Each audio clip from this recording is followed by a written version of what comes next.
That is Nduduzo Makatini on his journey from Mgugundlovo to Switzerland. All of that to come, but first, the very latest Eyewitness News. Good evening, I'm Zingisa Chirwa. Victims of the 2022 Boksburg explosion tragedy are accusing the Ekurhuleni municipality of negligence in a newly filed lawsuit. The metro is one of three entities cited in the 65 million rand reports. The claim against the Ekurhuleni municipality is twofold. LHA's attorney Gabriel Begovic says the first is the poor road signage, which we are of the view was inadequate where it was existing. So there's supposed to be certain signs leading up to the low-lying bridge to alert a driver of the fact that a low-lying bridge is upcoming. The lawsuit also alleges the municipality's fire department did not properly evacuate the area. It says for trucks carrying 6,000 litres of liquefied petroleum gas, the evacuation radius should be between 1,100 and 1,400 meters from the source. The municipality says it has noted the lawsuit and reserves the right to defend itself. Thabiso Koba, Eyewitness News. 5 online robbery suspects have been injured during a shootout with police this afternoon in Midrand, Johannesburg. The incident occurred as police were investigating a case of armed robbery linked to a bogus car sale conducted on social media platform Facebook Market. Last week, a prospective buyer was shot and robbed in the same area after arriving at an agreed-upon meeting point to close the deal. Police say the same suspects tried to fool another victim today by luring them using the same car as bait. Thandolutho Ngcobo reports. Deputy Gauteng Police Commissioner Fred Kekana says they have been zeroing in on similar incidents which have become rife in the area in recent weeks. He says they made a breakthrough when the Facebook buyer decided to report the suspicious deal to the police, who then followed up on the matter. They were coming thinking that they are going to rob this vehicle, not knowing that the vehicle they were approaching is police. Just on their arrival, they started shooting at the police, and the police had to defend themselves. Kekana says 5 of the 7 suspects were injured during the shootout and are receiving medical care on scene before being taken into custody. He says 2 managed to flee the area. 1 is believed to have been wounded in the fracas. 1 officer who was shot on the leg has been rushed to hospital where he is receiving treatment. Thandolutho Ngcobo, Eyewitness News. Tourism Minister Patricia de Lille has dismissed claims of being draconian amid mounting criticism over the dissolution of the South African Tourism Board. De Lille defended her decision on the sidelines of the Tourism Execution Lab session at Empress Palace east of Joburg today. She dissolved the board last week following a special meeting where she claims an unlawful resolution was taken. Some board members have since denied any wrongdoing. Nokanya Mdambo reports. In a public back and forth, Tourism Minister Patricia de Lille and the SA Tourism Board appeared to be at odds over governance and channels of accountability. De Lille says she's aware of, but denies claims that she dissolved the board to protect SAT CEO Nombulelo Koliwe for an Auditor General finding against her related to a 4 million rand payment to service providers made in 2019 when she was still CFO. The payments were for the failed Dubai Expo during the COVID pandemic. Instead, de Lille says she needed to raise her objections over what she describes as long-running procedural flaws in the convening of several board meetings to prevent the board from undermining governance systems. She says she won't compromise on issues of law, even if it earns her the title of being a smiling dictator. Nokukanya Mdambo, Eyewitness News. And the city of Cape Town says while it understands the negative impact its decision to cut dialer ride services will have on disabled people, budget constraints have left it no choice. From September 8, only wheelchair users and people with severe walking impairments will be able to use the service to go to work and back. Trips to school, meetings and other appointments will be stopped. As Ntutuzelo Nene reports, people with disabilities in Cape Town say the decision is a violation of their human rights. About 200 persons with disabilities picketed outside the Cape Town Civic Centre today, calling on the city to review its decision of scaling back dialer ride services from next month. However, MACO member for Mobility Rob Quintus says there's no budget to continue with the level of service being provided. We understand that some of the grievances are that people can't get to church on a Sunday, that they are unable to go and visit relatives or get to places of recreation, shopping. I understand that. We would love to operate the service at that level. The reality is that if we do not have the funding, we cannot do so. About 2,000 disabled people rely on the dialer ride service across the metro. Quintus says they've asked for more funding from national government, but to date they've received no response. Ntutuzelo Nene, Eyewitness News in Cape Town. Gold is trading at $3,374.28 an ounce. The rand is 17.59 to the dollar, 23.73 to the pound, and 20.53 to the euro. Brent crude oil is at $68.89 a barrel. A very good evening to you. I'm Kieran Thompson. We get the ball rolling in the world of football, starting in La Liga, where Moving along, it's clear skies in store for Gauteng tomorrow. Johannesburg will drop to overnight lows of 11 degrees and peak at highs of 29. Pretoria's at 14 and 28. Vereeniging 5 and 29 degrees. Cape Town can expect clear skies with a moderate south to southeasterly breeze at a low of 11 and a high of 18. The top story in EWM this hour: victims of the 2022 Boksburg explosion tragedy are accusing the Ekurhuleni municipality of negligence in a newly filed lawsuit. EWN, in touch, in tune, and independent. For the latest, visit ewn.co.za or download the EWN app. EWN Traffic.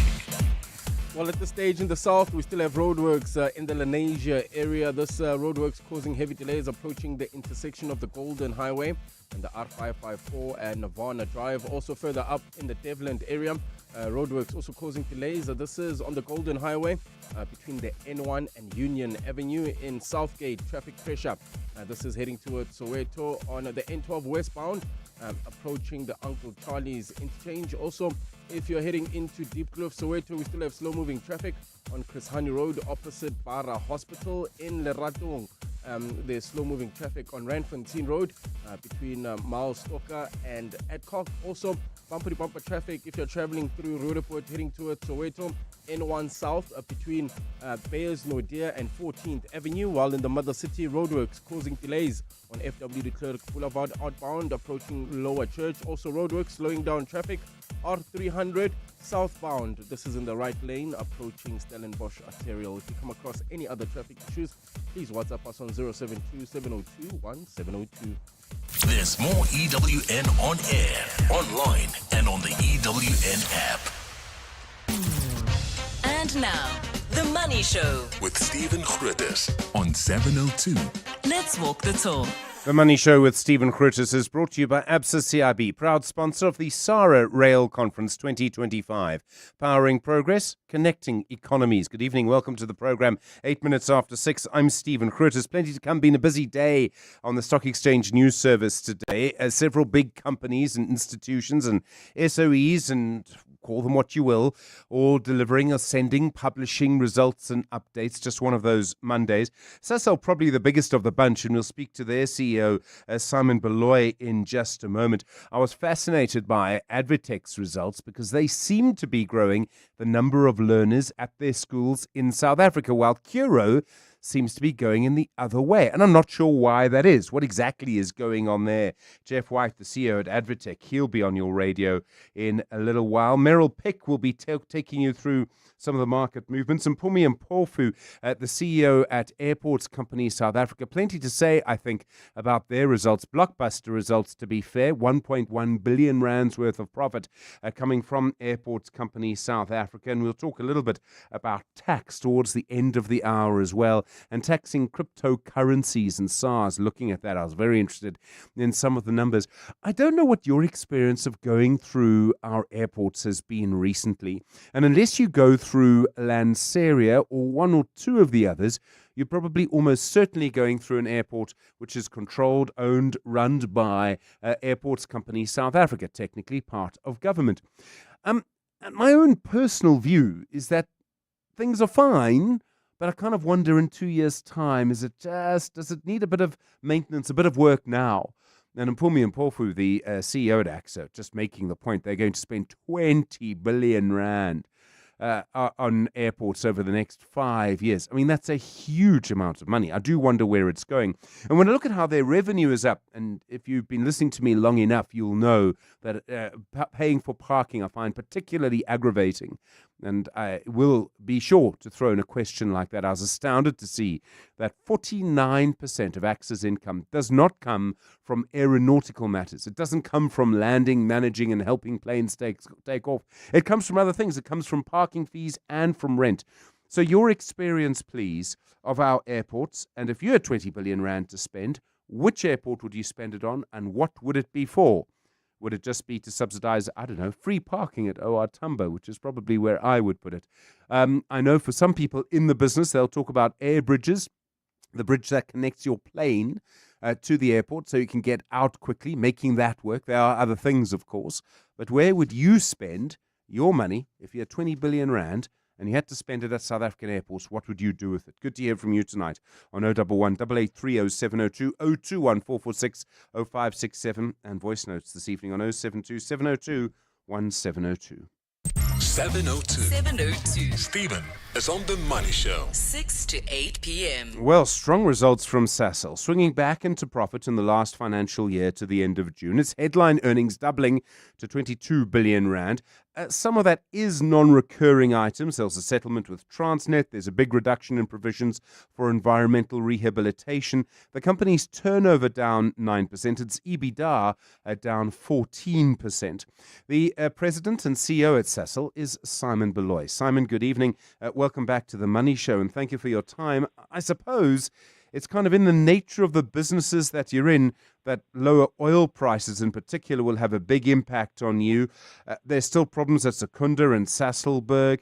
All in all, it's been a little bit of a rough ride, often through things not of your making. Evening, Stephen, and evening to your listeners. Yes, we did face macroeconomic conditions this year. You've already mentioned the Rand oil price and the refining margins. There was some volume challenges as well that you encountered. However, despite that, Team Sasol delivered a strong set of results. In terms of focusing on what we can control. So we made sure, in terms of the free cash flow, notwithstanding the Transnet settlement, even if you normalize for that, our free cash flow is actually up 30% without the Transnet settlement. And with that, it takes us to 75%. So it was good overall focus from the team in terms of the cash fixed cost as well, where we were just below 70 billion rands, which means 1% up year on year and beating inflation. So we're pleased with the results. You've been through a process of resetting your international chemicals division, and that's quite a tricky time. How different do you expect that division to look over the next few years? What are you going to be doing? In the international chemical space, you're correct. We're busy with a reset. You remember in FY24, our adjusted EBITDA from that business was $288 million, and we did give a target that by FY28 we want to be at between $750 to $850 million. We did guide that by the end of this year we wanted to see an uplift between 100 and 200, and we ended up $120 million. In line with our guidance. And the key focus areas there's three key levers that we're using is the market focus. So we focus on the markets and the markets that we serve.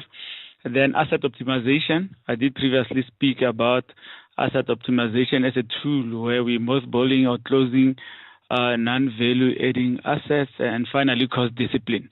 So extreme cost discipline to make sure that both our cost in terms of our input cost and operating cost is under control. So those three key levers are helping us. If you look at the uplift in terms of value, I'll say 70% is self-help measures. And then we did get some, market tailwinds in terms of ethylene and the price of palm kernel oil, which affects the overall pricing of surfactants. But 70% was our own focus. You focused actually, you say you try to keep costs, you spend a lot of focus on keeping costs down across the group. You kept them below inflation, which is quite low at the moment. I would imagine it's quite tough to get any more value out of that. Are you kind of at the end of what you can cut? We're not at the end. We will continue. You remember as we guided through our Capital Markets Day that in the next 3 years, across the whole group, we want to take out between 10 to 15 billion rands in our cost base. So we will do that, which means we have to run ahead of inflation. So the continual focus on commercial and supply chain excellence, that is going to continue. We're going to be at least ruthless in our focus on making sure that whether is, the cost that we pay to our suppliers, that it is fair and it's a win-win situation for both us and the suppliers. Your share price is up over 25% over the last 6 months and was up, I think, almost just over 11% today, Simon. There is still quite a lot of ground to make up if you look at sort of what's happened over the last 12 months. Do you think investors are sold on your vision of the Sasol of the future? Do you think, you had a capital markets day, very well received. You've had today's results. Do you think investors are sold, are buying what you're selling in terms of the vision? Yes, during Capital Markets Day, we clearly, demonstrated, when we unveil our strategy, that we understand, the challenges that the group faces. We have clear plans to address those challenges. We did give both medium and long-term targets, and we've also shown how to measure those targets every year. So we've translated those targets into clear priorities. I did commit at Capital Markets Day to give regular feedback on how we are tracking, and today was one of those proof points where we're showing that we're not where we need to be, because we did indicate that it's a journey, but we are on track with what we promised. There are many different changes that you're navigating at the moment in lots of different directions. Do you think the Sasol of the 2030s is going to employ the same number of people as it does now, or do you think that your workforce is going to come down significantly? As the group grows, like any other person, as the group grows, you have to, make sure that your input costs are under strict control. So what we're going to do, post 2030, we have to make sure as we take advantages of technology, we take advantages of the changing landscape. As we grow into, if you look at the energy transition as that unfolds, we then have to make sure that we've got, we've got the optimum number of people and technologies that we need to perform our activities. So I'll say, we've demonstrated over the last 2 years that we've kept, our total labor force, under check. If you really look at the results, you'll see that almost year on year, for 2 years in a row, we've kept our labor the same or slightly decreased. So we will have to, make sure that we keep, our labor cost under control as well. Simon Baloyi, thank you so much. President and CEO at Sasol. 18 minutes now after 6. The Money Show with Stephen Grootes. The education company Advotech reporting its revenue up by 10% for the 6 months to the end of June, driven mainly by its education division. It's growing very nicely across the rest of Africa. Its South African division growing too. Its operating profit was up 14%, but not quite as strongly as the rest of our continent. Jeff White is the CEO at Advotech. Jeff, good evening. There's been, and I'm sure you've seen this, there's been a lot of talk in the last couple of weeks about the declining purchasing power of the middle classes. What's happening with your schools in South Africa? You actually describe your enrollment figures. The word you used was robust. Yes. Now, listen, I think there's no doubt that the South African economy is under pressure and parents are feeling the strain economically. I think from our point of view, we've been making investments into people, systems, and facilities to deliver superior experiences and academic outcomes to our students. We think that's what's driving our enrollment growth, and that provides us with a great base for the financial performance that we announced today. You refer to a focus on collection processes.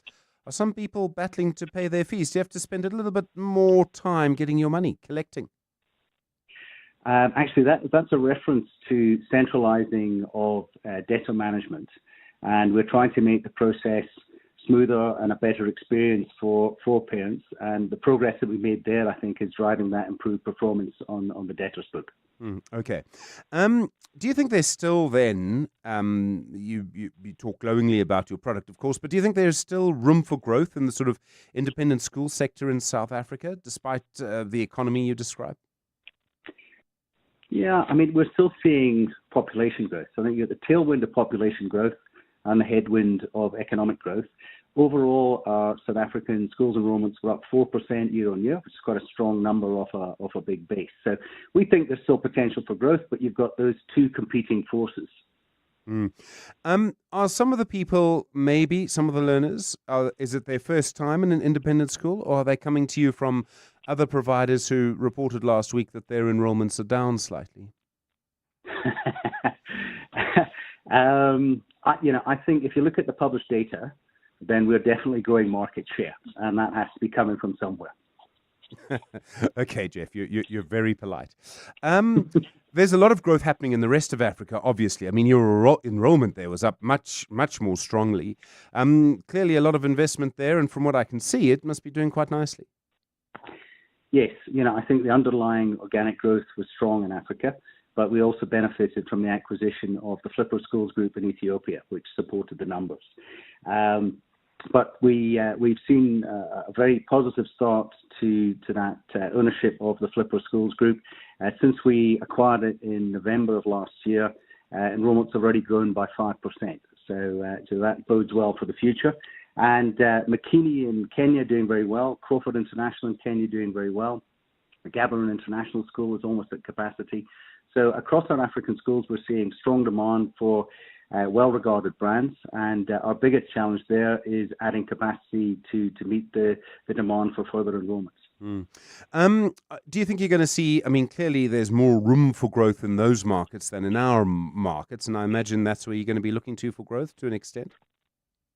Yeah, I mean, I think you've got higher GDP growth in the markets that we're in South Africa, which is a fairly low bar, as we all know. And you've also got strong population growth. And I think typically a less developed education sector.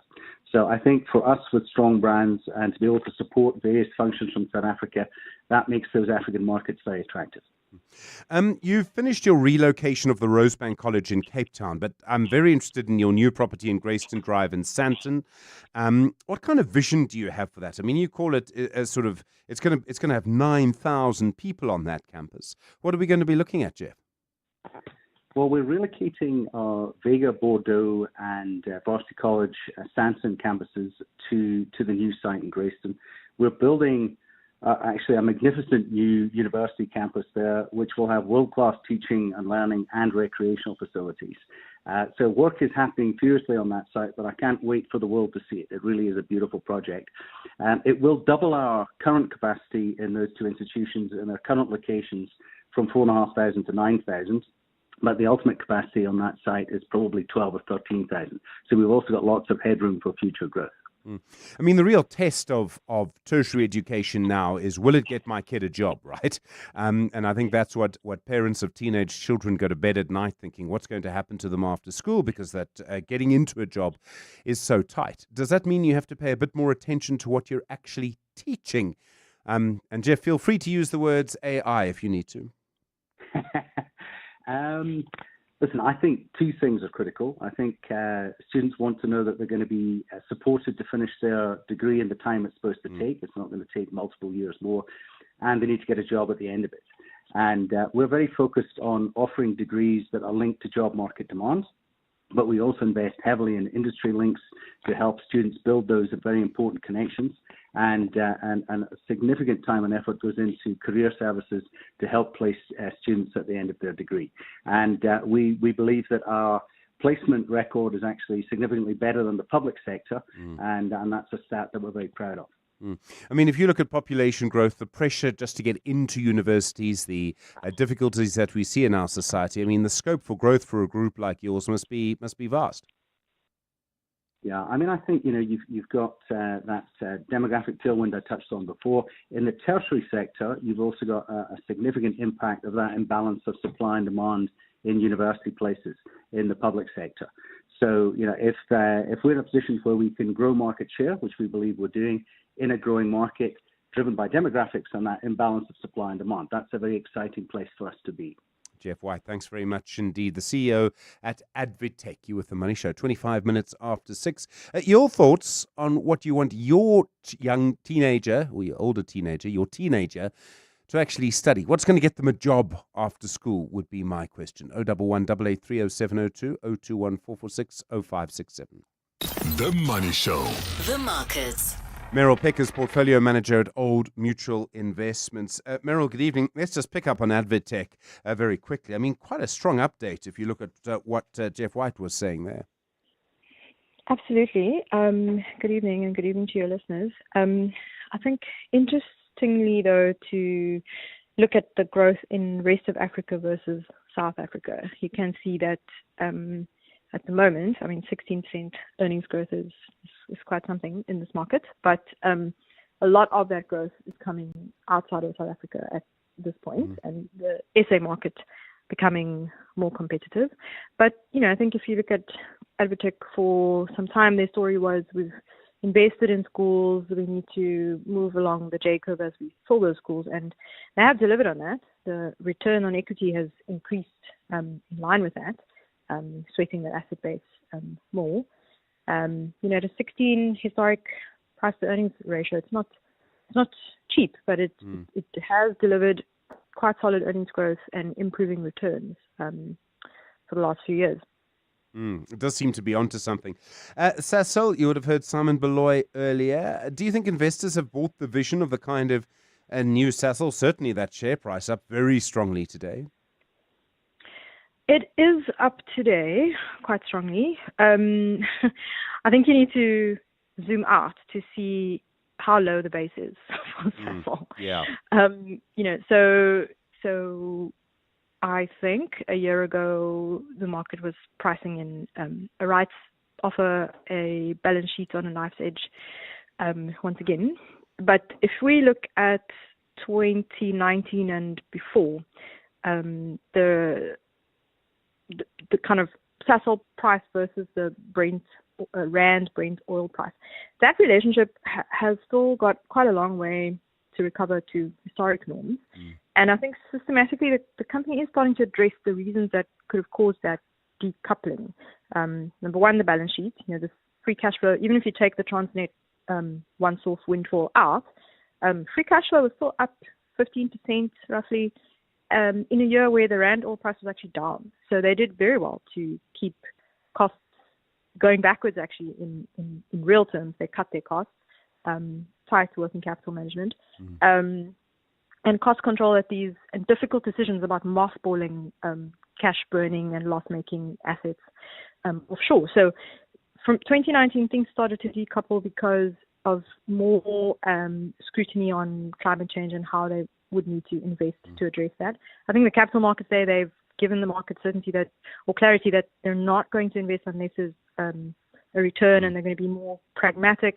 They've taken action on some of this loss-making stuff in the US, and then the balance sheet. I think if they can get back to a position where they actually are paying dividends again,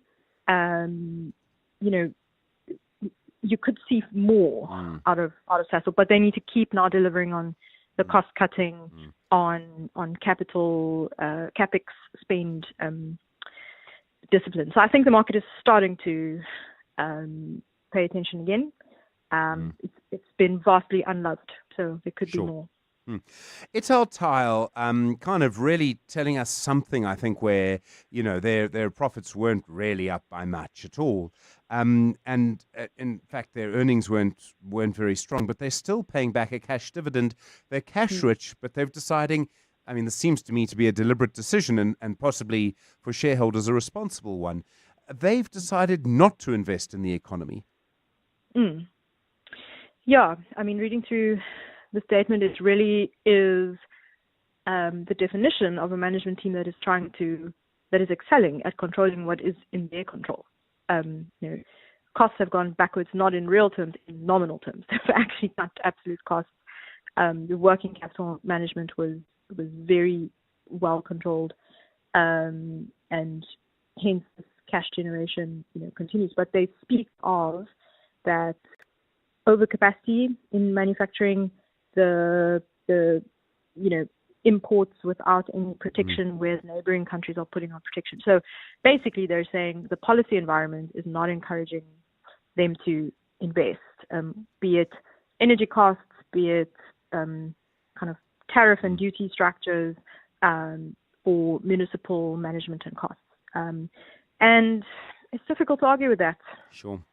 Yeah, no, it is. Meryl Peck, thank you so much. Portfolio manager at the Old Mutual Investment Group. You with the Money Show, just gone 7:30. Don't forget the airport's company CEO Mpumi Mpofu still to come. First, Zingiswa, good evening. You're looking at the city of Tshwane and their cleansing levy. That's right, Stephen. Good evening. Now, the city of Tshwane may have to wipe out an envisaged 540 million rand from its budget after its appeal of the city's cleansing levy was dismissed. Earlier this month, the Pretoria High Court ruled in favour of lobby group AfriForum, declaring the municipality's 194 rand monthly levy unlawful. Today, the same court dismissed the Metro's application for leave to appeal. Thabiso Goba reports. In court papers, the Tshwane municipality anticipated to raise about 540 million rand a year from its newly introduced city cleansing levy. The levy was initially targeted at about 250,000 businesses and properties who use private waste collectors. Following the city's latest court defeat, municipal spokesperson Selby Bokaba says it is still considering its legal options. The city will seek the advice of senior legal counsel on the implications of the judgment and to determine the way forward. Tshwane has 1 month within which to appeal today's judgment. In the previous judgment, the municipality was ordered to reimburse customers it had already charged for the city cleansing levy. Thabiso Goba, Eyewitness News. The Umzimkhulu Magistrate Court in KwaZulu-Natal has learned that late ANC councillor Sindiso Makaka was killed for wanting to expose corruption within the Umzimkhulu local municipality. The revelation was made as murder-accused former municipal manager Zweliphansi Sikhosana returned to court for bail continuation today. Makaka was shot execution-style in July 2017 and died later that year in hospital under heavy police guard. Nhlanhla Mabaso reports. During proceedings in court today, the state revealed the key motive behind the murder of Sindiso Makaka. It alleges he was targeted for challenging corruption linked to the renovation of the Peace Memorial Hall in Umzimkhulu. State Prosecutor Advocate Lawrence Gaba cross-examined the applicant Stanley Sikhosana. It is the state's evidence which we are going to lead that this is the main cause, the main motive we are here today, because the deceased was one of those people who complained about the manner you were handling that profession. The former manager was also implicated by one of the hitmen, Sibusiso Ngcengwa, who was sentenced to 25 years behind bars last month. In the dock today, Sikhosana has refused to respond when asked if he was aware that some councillors were dissatisfied during his tenure. The matter has been postponed to the 2nd of September. Nhlanhla Mabaso, Eyewitness News, Umzimkhulu. Parliament's Home Affairs Committee will soon be faced with the decision of recommending 3 candidates to fill upcoming vacancies at the Electoral Commission. On Friday, Chief Justice Mandisa Maya forwarded the names of 8 candidates to Parliament following last month's interview process. These include 2 of the commissioners whose 7-year terms are due to end.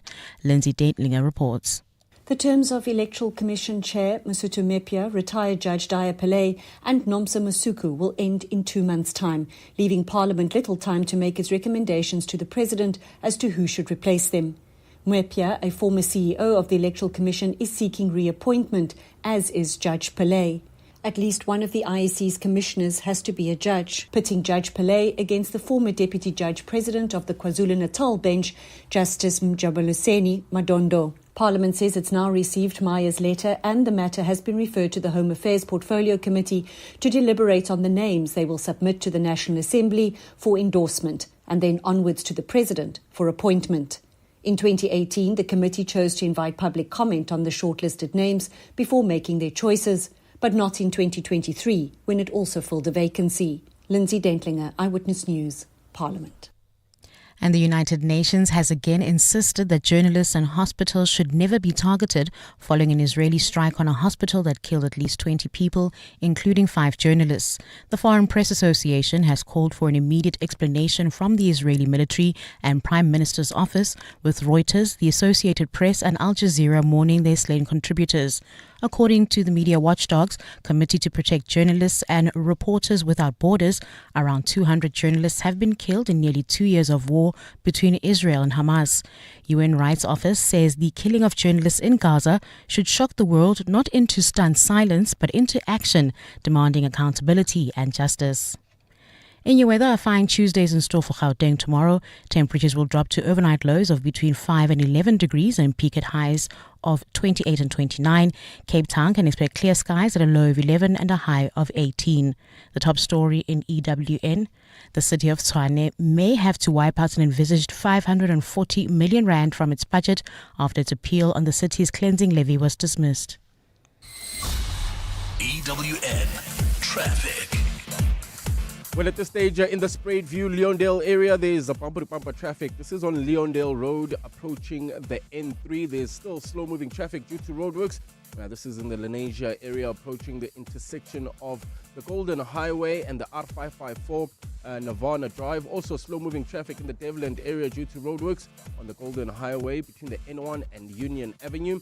Traveling into Protea Glen, expect some delays. This is on the R559 main road opposite GOG Gardens. Traffic remains a bit sluggish. This is heading into Soweto, Chris Honey Road opposite Bara Hospital, and there's also slow-moving traffic.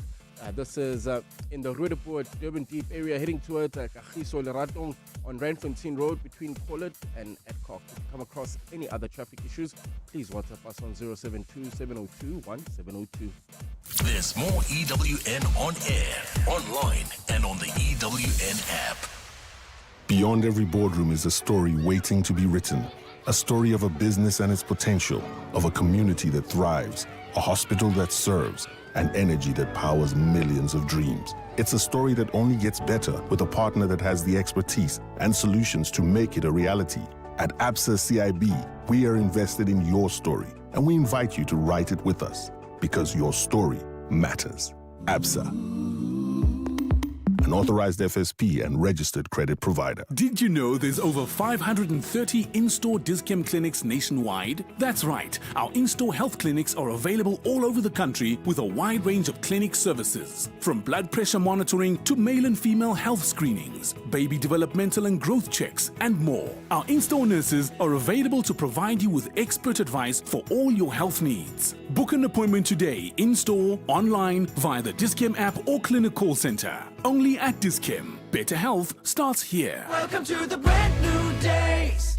Sail the world with Norwegian Cruise Line, with more to see, more to do, and more to enjoy. Plus, upgrade your holiday with NCL's More at Sea for premium beverages, specialty dining, and much more. Think international cruising. Think NCL. For the best deals available, visit ncl.com or contact your travel agent. Restrictions apply. Welcome to the brand new days. You could do something first and still be doing it wrong. What hurts is sprinting but never making it to the finish line. Quit going in the wrong direction, because with Sunny Sixt, you can rent here and globally. Other car rental companies only have a vision to try harder. We actually deliver. While they leave you feeling blue, our budget and vibe match yours. For a tailored service offering premium at every stage, book premium car rental excellence with Sunny Sixt. The Money Show with Stephen Grootes, live on 92.7 and 106 FM, streaming on the Prime Media Plus app and DSTV channel 856. Well, still waiting to hear some of your experiences, what it was like for you when you last went through an airport in South Africa. I'm looking for the airports owned by AXA, which is, well, almost all of them. We will be speaking to the CEO, Mpumi Mpofu, in just a moment. Someone I've actually spoken to for years and years and years, and I'll stop there because I could keep going on, but I think for both of us, I'll stop. There was an interesting story in Fin24 today about Bojona Sehua. And you may remember the name. She was the chair at Daybreak Foods, which is the food company. They produce chickens that is owned by the PIC. And the terrible story about how workers weren't paid, chickens weren't fed. The SPCA eventually had to go in and cull 350,000, I think it was. It was just one of those most awful stories. And I remember so clearly the Sunday Times story, and we spoke to the Sunday Times reporter afterwards about how she received 625,000 rand in director payments and then basically resigned. And so this crisis was brewing, workers weren't getting paid. She got that money, and then she literally resigned sort of, an hour later. or whatever it was, after getting the payment. And I see that on Friday she stepped down from a small cap company on the JSE. It's called RH Popelo. And she says there's been a sort of smear campaign against her. And one of the sort of interesting details about it is that she says she actually gave up quite a lot of money in director payments from Daybreak. And she did get 625,000 Rand and then resigned. But she then says she gave up 712,000 Rand in payments that were owing to her. And the money that was owing to her, she says, was for work she did from the 31st of March 2025 to the 7th of May 2025. I went to go and check twice, and I still wonder if I misread it. Because what she's suggesting is that she should have been paid 712,000 Rand for what? 1, 2, 5, maybe, let's call it 6 weeks of work. Now, there may be some CEOs, there may be some in South Africa that would get 712,000 Rand for 6 weeks of work. In fact, I think there are a couple. But as a chair of a company that's not that big, I would like to know what kind of director fees people at Daybreak Foods were getting. I think there's a bigger story here. There's something that's very strange to me. Maybe you can shed some light on it. The situation at Daybreak now, too, please, on 011 883 0702 and 021 446 0567. EWN Sport. Kieran Thompson in for Tolakele this evening. Kieran, good evening. Welcome to the Money Show. You're looking further afield for your football this evening. A very good evening to you, Stephen. My debut on the Money Show, actually, so I'm quite chuffed with myself.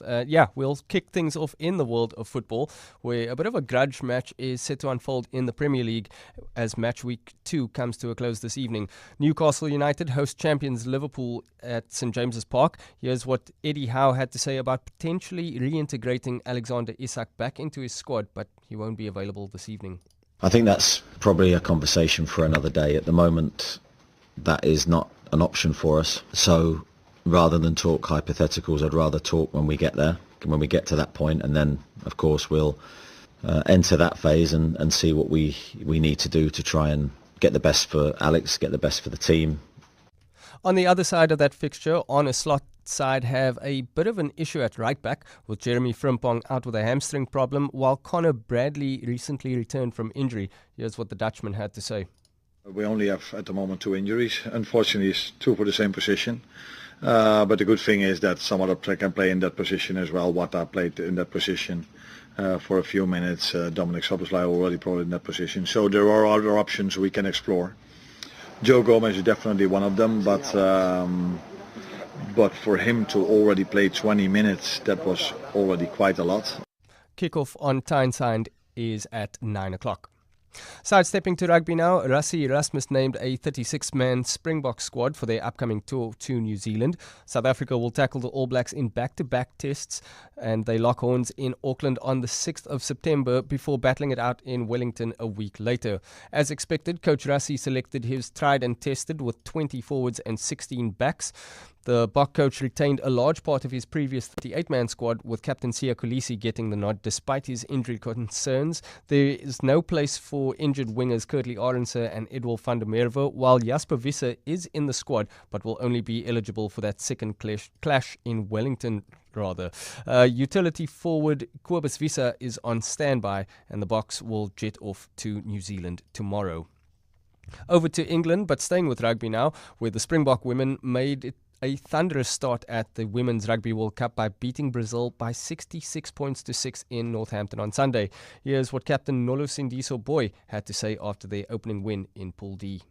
I think our team is growing and everyone could understand what we want, and one of the things that I pick it up in this game week is everyone's spirit. We were one, even if you were playing or not playing, but you could see the effort from the players that are not playing and from the players that are playing. It was something beautiful to see. It was something beautiful to watch.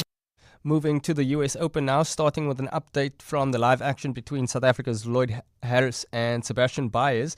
It is South Africa's Lloyd Harris who leads by 2-0. It went 6-3, 7-5 in that second set, and the third set is about to get underway.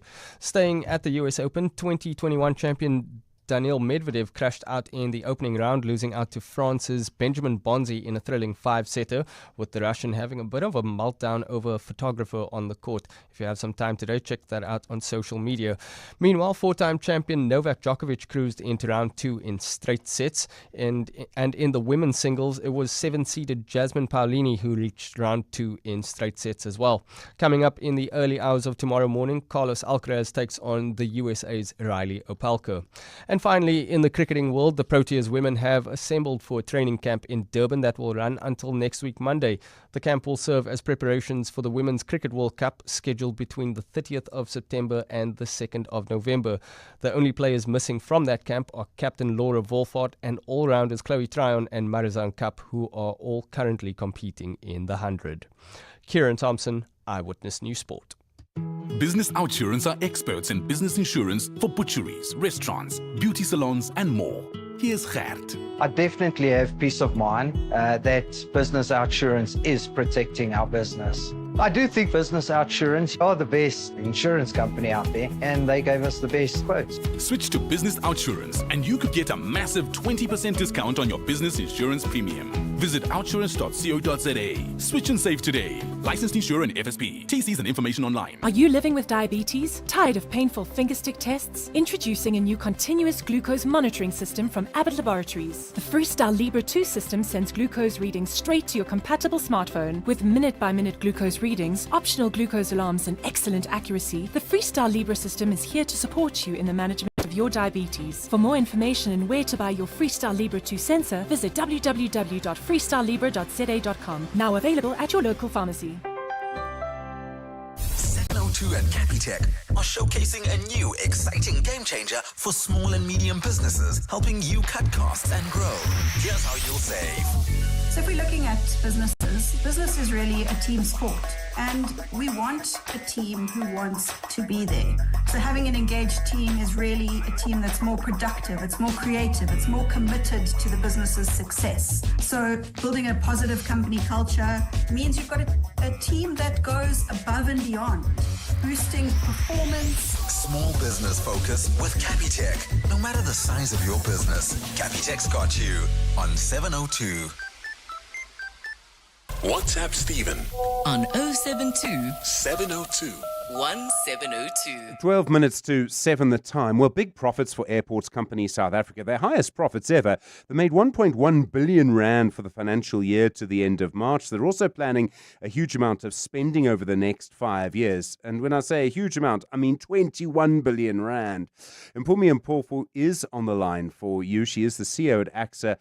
Mpumi, good evening. Just a moment ago, I asked people for their thoughts, their experiences of going through some of the airports. Let's listen to those quickly. Hey, this is John from Randburg. I'm so glad you're talking about this issue of the airports. I've been through OR Tambo International Airport a couple of times recently, and I have to say it's a horrible experience arriving in South Africa. I can't imagine what it must be like for tourists coming in and being faced with grumpy staff, often is the case. Often the immigration has a long queue manned by very few people. Then you get through security control and somebody wants you to give them a tip for cleaning the bathroom when actually the whole bathroom stinks of urine. And then going through customs this last time, there was a massive delay. Nobody explaining why there should be a delay through the green customs line. Managing all of this and creating a great experience for tourists, for business people, for people coming back home from holidays, etc., should be a top priority for us and where I would spend the money. Hi, Stephen. It's Anonymous here in Midrand. The airports look very dirty, especially OR Tambo International. It looks dirty. It looks worn out. It is in need of a serious revamp. It's actually an embarrassment walking through the international side of the airport and seeing all of that. It just gives an impression that all is not good and well in terms of AXA managing the airport. It needs significant improvement. All right, we're listening to your voice notes this evening. Mpumi Mpofu, the CEO at AXA. Mpumi, good evening. You do mention operational headwinds in your results today, and I imagine that's sort of what you were talking about. There are one or two difficulties. Yes, no, absolutely, Stephen, and thank you very much. As we sit celebrating the achievement of the 1.1 billion, and the first time we're paying dividends, or the second time we're paying dividends to our shareholders of 310 million, we reflect on the operational challenges and the headwinds that we face. And part of that has been a deteriorating asset base and infrastructure, to which we've committed 21 billion, for 70% of which is going to be spent on the rehabilitation and refurbishment that will address exactly some of the issues that are raised. And those issues are the issues that are within the control of AXA, the condition of the building, lightening it up, etc. But we normally say, Stephen, we run a very complex business in a complex environment. The parts of OR Tambo particularly that are not so bright, dark and dingy are actually the old Jan Smuts. Now, I can't remember, I don't know how many people remember what Jan Smuts Airport was like then, because what's happened in the airport expansion is literally we've expanded from one part of the airport to the other, developing newer elements. And that's what happens when you do what's called a brownfield development. You increasingly are dealing with old parts of an airport starting to deteriorate, infrastructure getting worn out, even problems, operational problems emerging in those. And then you're expanding to the newer parts, which basically can sustain higher traffic, faster passenger, efficient processing, etc. So the dedication we've made of the 70% of the 21 billion to that rehabilitation is really intended for those old parts of OR Tambo that basically will be brought up to modern, high-tech, and similar to the other parts, but also similar to global practices. Let me also indicate, in terms of what the two callers have indicated, there are certain parts that are operated by AXA. So AXA is a company that's responsible for airport operations generally, but were legislated to run the airport, but were not legislated to do other parts that for which legislation exists in other areas. So immigration is a Department of Home Affairs function.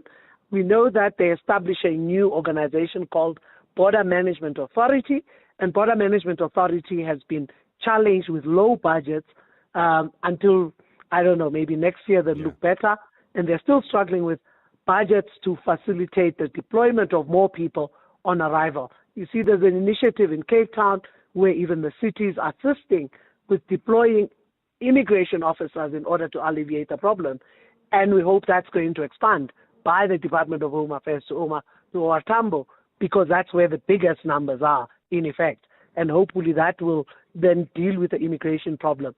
The others relate to customs as well. Customs is a functionary of SARS, and the operations there is a legislated portion that is the responsibility of SARS. Our role as AXA is to run the joint coordination arrangements with all of these multiple stakeholders. We call ourselves a functional ecosystem of multiple stakeholders that all play their legislative or even business responsibilities on our platform. And that coordination is actually quite critical to get all the parties working together, delivering the on-time performance that you see when an aircraft departs on time, and the happiness and passenger facilitation. That means people are not waiting on queues. However, the downside is that when those individual organizations are facing problems, we are very often not able to intervene as AXA to solve those problems, such as the staffing of the immigration desks. Because it's a legislated function of BMA and Department of Home Affairs, it remains that, and they must find the solution. We can coerce. In fact, that's what we do around the queuing. We help, we manage the queue, we've diverted the queues, made sure non-visa people go fast on the one lane and others go slower because the process, etc. We produce interventions that try and ease the challenge. But if the challenge is primarily a staffing issue at a newly established BMA, then those challenges, we hope, are going to start disappearing. From the infrastructure perspective, we are making commitments to totally eradicate the challenges that are related to the asset base, and that means the people movers, the lifts, the escalators, the technology, the scanners, the security machines, all of that is up for renewal and will basically enable us to bring back a very perfect passenger experience through our airport. We're also going to deploy higher technology, biometrics and facial recognition and other things that will just aid the process so that we can be similar to world-class airports that we normally compete with. So, Mpumi, I'm sure you've been talking all day, by the way. So you Excuse my voice. Not at all. I know the feeling. Look, I fully accept quite a few things are out of your control. Some of them are in your control. I mean, one of them is travelators that carry people. The other one would be toilets, for example. I mean, stuff like that. I realize, if you go to an airport almost anywhere in the world late on a Friday night, you'll have a very different experience than if you go at 10 o'clock on a Monday morning. I do wonder, though, if things are kind of just as clean and as quick and as slick, these are the things you control now that I'm talking about, as they sort of used to be.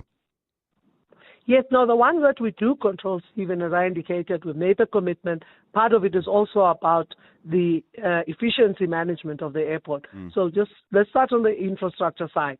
So the toilets are up for renewal, all of them at OR Tambo, but they don't get renewed all at the same time. Because when we do that, we must shut it down and then open the others. And we know what our passenger throughput is, and we don't necessarily, at the pace at which we move, may not be too pleasing to passengers because we've got to keep some open. But you'll see brand new toilets, modern design, nice, brilliant facilities that will come with this investment of this 21 billion. The other is about the management of staff, which invariably includes efficiency of the contract management, because we have contract companies that are cleaning, and penalties for those who underperform, so that in fact when they do, if cleaners are not in the cleaning positions on time, doing what they need to be doing, then we take disciplinary action against them, Stephen. We act against people who come to OR Tambo thinking they just come to roam around in a city and find economic opportunities rather than executing the duties that they are there to actually do on behalf of the company, but also in terms of providing improved passenger service for our customers. So there's a lot of discipline and a lot of work that is done around those that don't perform as they should. Contracts are terminated, the conditions of contracts are reviewed, the penalties are paid for companies that don't deliver as they should. But as we move to the future, we really are committed. We've got an efficiency factor that we measure against, and we're committed to achieving that. I'm sorry, I don't want to interrupt you, but we are going to run out of time, and I do want to put something else to you. One of the other things you can't control is air traffic navigation services. That's a separate entity of the Department of Transport. They've had some problems. In fact, some of your airports weren't able to take flights for safety reasons because of those issues. That must be very frustrating for you. The ministers sort of intervened. Do you expect that process, that situation to be resolved? And it's quite a difficult problem to resolve. Well, our understanding is that a lot of that is now behind us, with the issues that have been resolved around making sure that the procedures that were outstanding are updated, approved by SACA, and that it is unnecessary for some of the airports now to still be operating without them. So a lot of progress has been made. We understand a lot of the procedures are now approved, and that will see us. The second rollout is although on infrastructure that would also support the ATNS operations, and all of that is also being rolled out to make sure that it basically is operating efficiently. It normally affects us in bad weather because, in a sense, if the procedure is not clear, the airlines can't take the risk of landing in a particular airport if either the instrumentation or the procedure is unclear. Effectively, they abort the trip and they divert to a different place. What we've been able to do, though, as AXA, is to assist them. So in cases, for instance, where Joburg to East London flight, East London is a very problematic one in terms of the weather and its location, we then divert them, say, to Chief David Stearman in PE, and we as AXA facilitate and pay for their busing up back to East London. So we've been also very helpful in the process. We've not just stood by and watched ATNS struggle through some of these things. We've assisted passengers, we've put out money, and we've ensured that the journey is actually pleasant. We've also spoken to the airlines about alternative routes and basically managed the situation jointly with them in as much as we could. But yes, we see improvement in that area as well. Mpumi and Mpofu, I do have to leave it there. Thank you very much indeed. I do appreciate the time. The CEO at Airports Company South Africa. In a world where a lot can change in 6 years, you can rest assured knowing that Hino's 6-year drivetrain warranty won't. All Hino trucks now come standard with a 6-year drivetrain warranty protecting your investment all the way from pistons to gears. Built to keep your business moving, supporting uptime, growth and daily operations, because although a lot can change in 6 years, their warranty promise won't. T's and C's apply. Hino, all the way. When your business needs labor, fast, compliant, and ready to deliver, you need more than just staffing. You need a triple BEE Level 1 partner with scale, speed, and 50 years of proven expertise.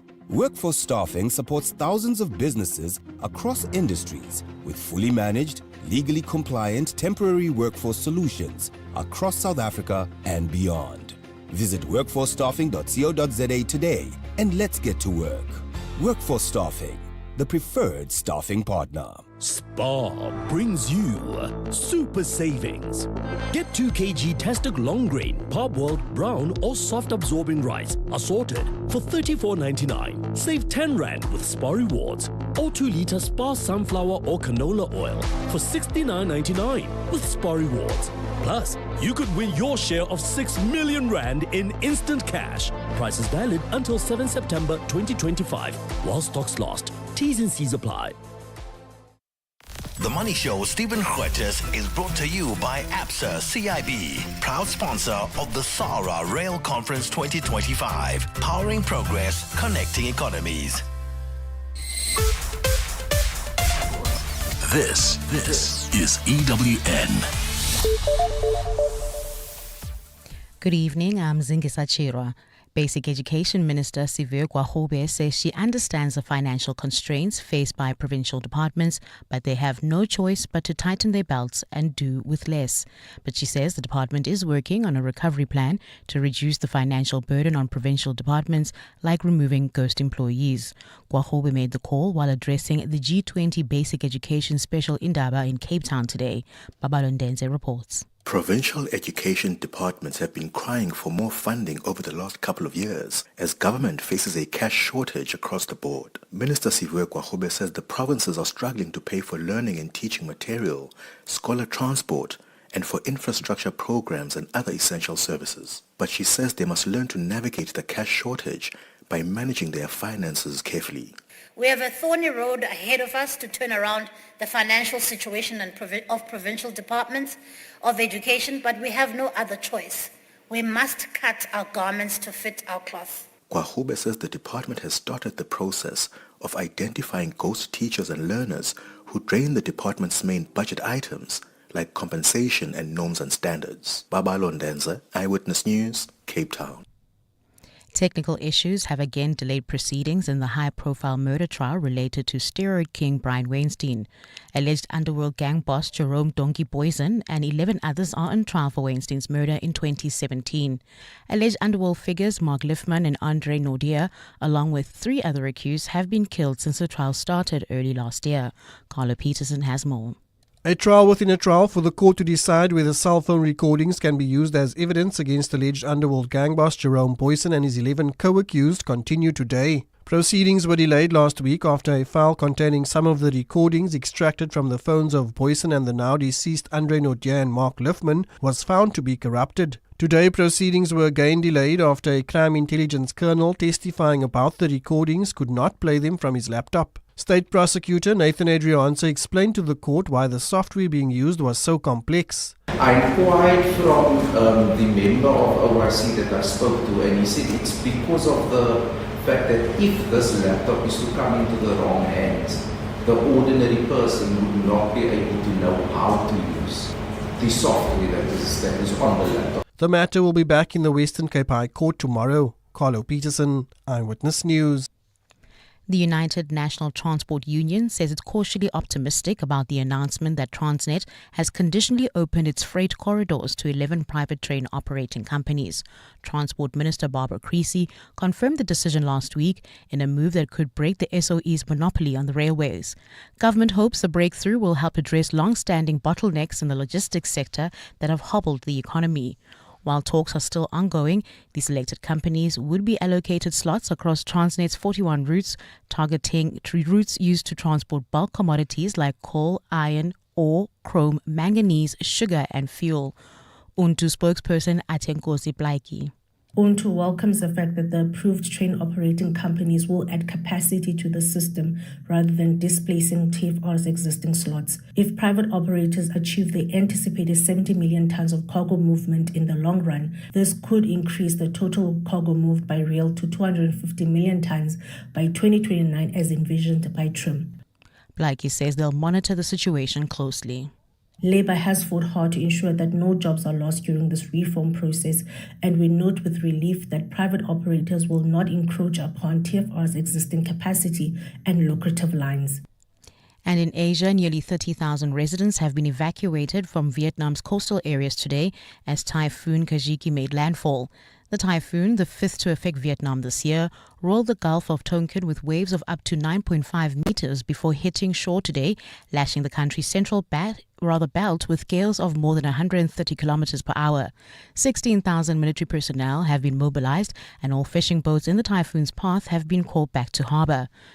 Vietnam's National Center for Hydrometeorological Forecasting says the rain will continue today and tomorrow, and that huge rainfall risks for flooding and flash flooding on rivers are very high.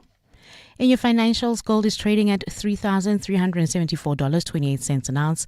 The rand is 17.59 to the dollar, 23.73 to the pound, and 20.53 to the euro. Brent crude oil's at $68.89 a barrel. In Protea Glen, there's still slow-moving traffic. This is on the R559 main road opposite GOG Gardens. Also traveling into Soweto, Deep Kloof, slow-moving traffic. Chris Hani Road opposite Barra Hospital.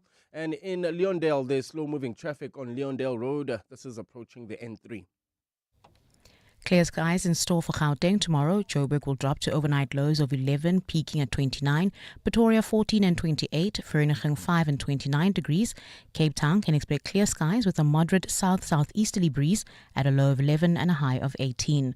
The top story in EWN this hour.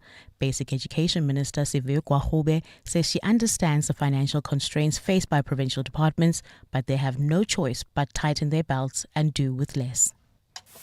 EWN, in touch, in tune, and independent. For the latest, visit ewn.co.za or download the EWN app. And now, The Money Show With Stephen Grootes on 702. Let's walk the talk. The Money Show with Stephen Grootes is brought to you by ABSA CIB, proud sponsor of the SARA Rail Conference 2025. Powering progress, connecting economies. Good evening. Plenty to come in the next little while. We'll talk to Mark Waxberger, the CEO at Capital Hotels and Apartments. Been watching that little fracas, debate, dispute, argument. I don't know, is it a fight yet between Patricia de Lille, the tourism minister, and the board of SA Tourism, which she dissolved? She did hit back today, finally. Bronwyn Williams has been looking at a book about your digital identity. It's a book called The Future of You. And in fact, it's quite a strange thing. How do people know who you are? What in an age where you don't really meet people? How would you know who somebody is? How would you even know if they're alive? It's science fiction-y, but it's kind of happening. And then I'm really excited to confirm to you that we'll be speaking to Nduduzo Makatini, the pianist, the composer, the music academic. He'll be with you from 7:30. Really looking forward to that conversation this evening. The Money Show on 702. Monday to Friday, 6 to 8 p.m. 011-883-0702 and 021-446-0567. We heard your experiences of our airports a few moments ago. We heard the response from Mpumi Mpofu, the CEO at Airports Company SA. And yes, they did announce record profits today. So they do deserve a pat on the back for that. But the experience of airports, let's very quickly hear from sort of the airline perspective. Lyndon Burns is the managing director at Plane Talking. Lyndon, good evening. Thanks for getting in touch. What do you make of the state of our airports when AXA is announcing, and well done to them, record profits?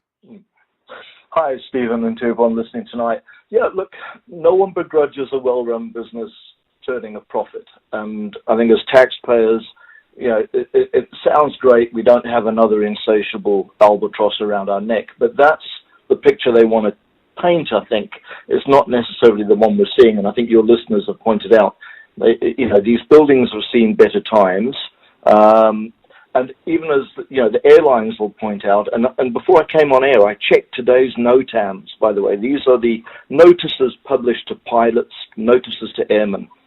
And there's a long shopping list of items that have remained unserviceable at our airports for months. Runway lighting, taxiway lighting, airfield navigation signage that's not serviceable at the three main airports. Things like that. The contact air bridges, not all of them have been returned to service since COVID. That's 5 years ago now. Okay, we've got airports like Kimberley where you still can't land or take off in the dark because AXA haven't yet re-employed all the firemen and don't run a fire and rescue service after dark. So business travelers who want to travel to and from the Diamond City at more convenient times can't do that. And where is this handsome profit coming from? 51% of their revenue comes from aeronautical charges. These are statutory charges that it commands for aircraft landing, parking, and passenger service fees, but it's doubled its profit.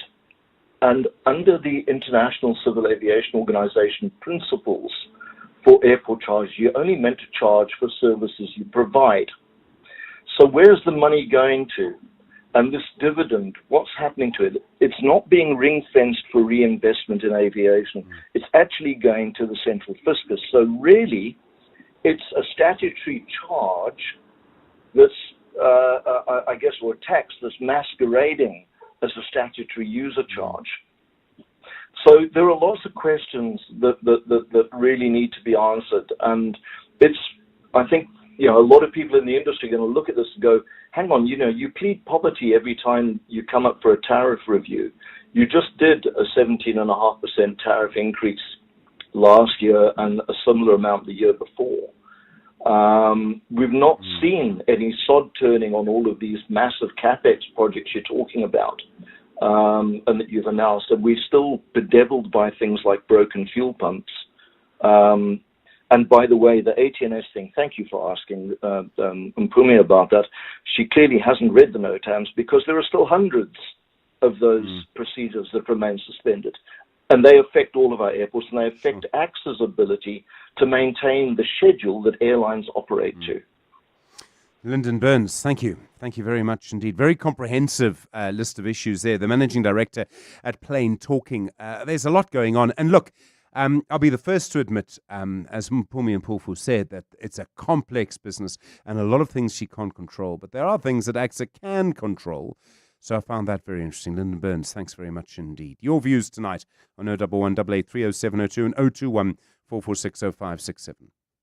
The Money Show with Stephen Grootes, live on 92.7 and 106 FM, streaming on the Prime Media Plus app and DSTV channel 856. Well, finally, quite a strong response from the Tourism Minister Patricia de Lille today to accusations she's protecting the suspended CEO of Tourism SA, Nombulelo Guliwe.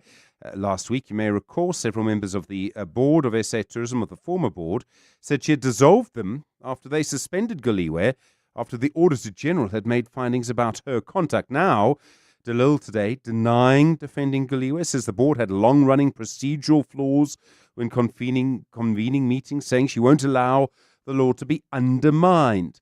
Well, Mark Waxberger is the CEO at Capital Hotels and Apartments, someone I think you can safely assume has a great interest in tourists coming to South Africa.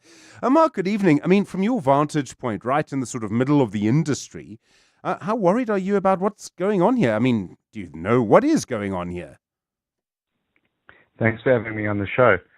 Look, to be honest with you, we're not worried. And why we're not worried is that we're used to this, unfortunately, is what I can say. It's been years and years of the tourism industry leadership being kind of up and down and left and right.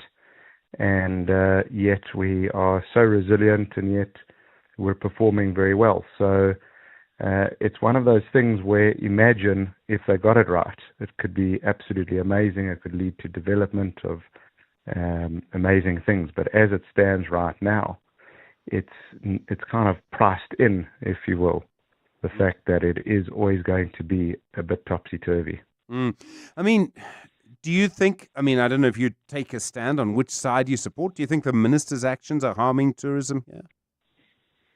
I don't have enough information. I did see the release from SATSA today, which, as a body that really supported Patricia de Lille, as I did, they've taken a stance now with, I'm sure, more information than I can have, which is that the minister is wrong in all of this. But I don't know myself. It's very difficult to know. But it was quite interesting to hear how they're reporting now, and we are hearing murmurs in the industry about our conferences are not being attended internationally. And so that actually does have an implication. As an example, the Gulf conference that was happening internationally now, we don't have representation from South Africa, but yet it's a very competitive market, and these golfers then end up going to other countries that are competing. So what's going on, I'm not sure, but the implications on the ground are definitely there. Are they massive and material? I don't know if it's absolutely catastrophic at this point. There are other things, unfortunately, working against tourism at the moment, and we've seen so much commentary about the decline of services, and let me be blunt here, in places outside the Western Cape, Mark.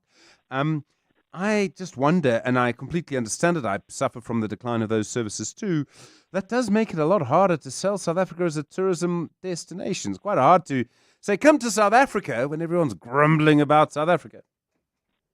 No question about it, and that's why no material number of new hotels have been built since the 2010 World Cup, when things were going swimmingly. Infrastructure was strong, and we had obviously the boom to the 2010 World Cup. And since then, fast forward over 15 years, and we as the capital hotels have built something like 25% of all new hotel development. And the reason why we've done it is because we put in our own infrastructure, and we try not to rely on the infrastructure that is provided, because it just is unreliable. Are there, if you were given a magic wand and were told, okay, fix tourism, what would you do first? Well, the issue has always stemmed first and foremost with the visa issues, which the Home Affairs Office seems to be making great progress on. That was probably the single biggest issue. But then beyond that, you see companies that rely very much so on these big events. We're talking about, like you'll see in Vegas as an example, the sellout of a Vegas convention, and then all of a sudden all the hotels are full. That's generally how the hotel industry has been built worldwide. In South Africa, we rely much more on killing our own fish, or I don't know if that's the right word to use, but we don't rely on the industry per se in so many ways. Whereas if the industry did perform and win some of those huge conferences, then we would all absolutely benefit, and it would be our pricing would then adjust, and obviously that would lead downstream to the GDP multiplier effect, which the industry has, on labor and on spending power. So right now rates are almost, you might say, quite low because of the lack of that tourism performance. And like I said to you, imagine it came right. It would be absolutely astonishingly wonderful, because it's the most wonderful country with the most wonderful people. Well, I remember so clearly Tito Mboweni, finance minister as he then was, and publishing a very important economic document to grow the economy. And the two things he said that we could do very well were tourism and agriculture. And in both cases, what's important about them is that people who've sort of been betrayed by our education system can work in those sectors. You don't need to, bring cheaper manufacturing jobs here, for example. There are lots of things you can do. And unfortunately, despite promises, and at one point, I think, optimism in your industry, we still just don't see it. Yes. The effect is unbelievable in terms of job creation in tourism and agriculture, as you say. And it is a pity that there aren't many, many more hospitality institutions under construction. But like I say, we as the capital, we kind of making our own plan and building anyway, like we're building in Quebec at the moment, in Port Elizabeth. Mark Waxberger, thanks so much. CEO at Capital Hotels and Apartments. The Money Show with Stephen Grootes. I saw over the weekend Bani Patiana stepping down as chair of the National Lotteries Commission. I don't quite know yet why he's decided to do that. He's been there, I think, 3 years now. He has 2 years left sort of in his term. I remember listening to him on Bongani Bingwa's show on 702 a couple of months ago, and he was talking about trying to reform the National Lotteries Commission. And as we all know, this was a commission that just became hopelessly corrupt, really is the only word, the only words that describe it. And we've seen the SIU investigate. We've seen Raymond Joseph's astonishingly impressive journalism for Ground Up, with story after story about it. I know Bani Patiana is of a certain age. I think he's 80 now, or nearly.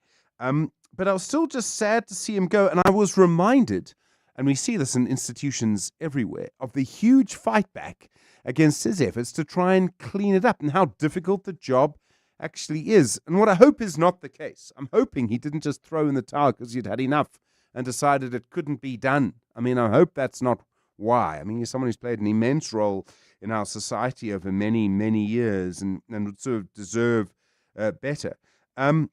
But I'm sometimes astonished by the fight back that we see when people come in and try and clean things up. And I can't help but wonder if the National Lotteries Commission is an example of that kind of fight back. If you've maybe got some insight into that, good to hear from you on 072 702 1702. The Money Show. Business books. So this may be a strange question. How do you know who you are, and how do you prove who you are? I can see Tsegofatso and Takiso in front of me. They both know me. When they see me, they know that I am Stephen Grootes. I know they're Tsegofatso and Takiso. But it may not be that simple going forward, because our relationships may all be entirely virtual. Bronwyn Williams is the trend translator and future finance specialist at Flux Trends. Bronwyn, good evening. You've been looking at the book, The Future of You. Can Your Identity Survive 21st Century Technology? And the implications are actually quite frightening. Yes, absolutely. So this is a marvelous book. It's written by one of my favorite futurists, Tracy Follows. She initially studied philosophy, then worked in advertising, and is now a business strategist and consultant and futurist to many organizations that will be household names. So she's been around the block for a while. She actually wrote this book towards the last crazy days of our COVID sort of blip in society. So it's a couple of years old now. But I thought I'd bring it to your attention, especially since we haven't covered it on the show, because so much of what she was talking about just a couple of short years ago that was deemed to be quite out there and outlandish just, in 2022, is now very much questions that we're grappling with as businesses, as societies, as individuals at the moment. Basically, the advent of all things AI have really proved a lot of the issues that Tracy was talking about back then to be things we really do need to be paying attention to. You raised one of them, of course, this ability to identify whether someone is a dog, a cat, a terrorist, or who they say they are on the other end of the screen. Whether you've got kids who are playing on Roblox, for example, you might be interested to know who those avatars are that you're talking about interacting with. If you're a company, of course, you want to know that you're interacting with suppliers and customers who are real people who are actually going to pay you or deliver the goods that you've actually purchased, right? This whole issue of verifiable identity is one of the things Tracy talks about, and of course the sort of security issues that come from not being able to verify that. But she also dives a bit into the sort of philosophy of who we actually are, which is also interesting from a brand perspective, because a lot of what Tracy was speaking about there is around how our identities are becoming fragmented. Even in our own heads, we have these different compartments as to what we say online versus what we say on this platform or that platform. And a lot of that's to do with reputational kind of engineering or hedging your reputational bets, as I like to say, like you do with your financial investments, because staking your reputation on a platform that could deplatform you or in a community that could cancel you are risks. So we're spreading ourselves and how we present ourselves based on our perception of how that will land and what that will do to our social credit and those sorts of things, which means if you're a brand or a business, you don't necessarily know that the metadata of the people that you're targeting, as much as we have access to all of everybody's information at the moment, is really who that person is, or if it's just a sort of constructed version of themselves that your customer is giving to you, which leads to all sorts of implications on wasted advertising budgets in a more prosaic sense, and fundamental existential crises on a more philosophical end of the scale. I mean, there's so much to it. So, I mean, one of the examples would be a sort of virtual legacy. So, I mean, I remember reading science fiction, I think Peter F. Hamilton, written not that long ago, by the way, the late 90s, of, a character who sort of existed after they died. Now, I can just imagine the arguments we're going to have about this person's rights. Can they still trade on the stock market? Can they do this? Can they do that? Can they clone their brain? I mean, it goes on and on and on.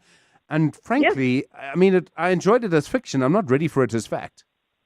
And yet here it is. I mean, as Tracy, I think she tweeted, because she still uses that platform, what do we call it, X these days, about the case in the UK or the US at the moment, where just a couple of weeks ago, one of the victims of a school shooting was called up to do an interview with the journalist. His parents basically gave permission to use his online legacy to act and bear witness to the crime that he was a victim of, which is, again, a huge amount of an ethical can of worms as to how our legal systems are going to work.